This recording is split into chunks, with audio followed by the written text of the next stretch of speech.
Obesity, over weight ఉన్న మహిళల్లో IVF success rate తక్కువగా ఉంటుందా? ఇది నిజమే అండి. కొంచెం success rate marginally over weight లేదా ఒబేసిటీ ఉన్న వాళ్ళలో తక్కువ ఉండే ఛాన్స్ ఉంటుంది.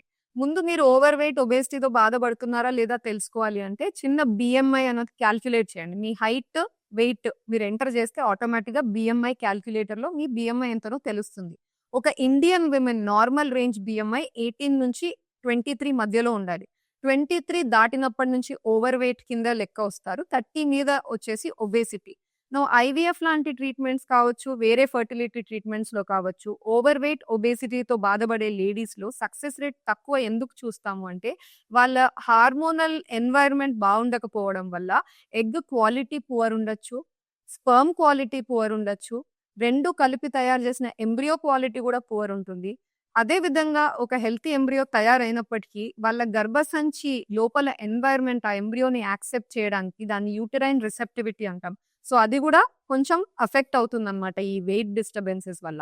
అందుకే ఓవర్ వెయిట్, ఒబేసిటీతో బాధపడే వాళ్ళు మంచి diet, lifestyle, weight loss plan చేసిన తర్వాత వెళ్ళండి. అండ్ బీఎంఐ 35 కంటే కూడా ఎక్కువ ఉన్న వాళ్ళు ఇంకా కూడా స్ట్రిక్ట్‌గా ముందు వెయిట్ లాస్ ప్లాన్ చేసిన తర్వాతనే మీరు ట్రీట్మెంట్‌ని స్టార్ట్ చేసుకోండి.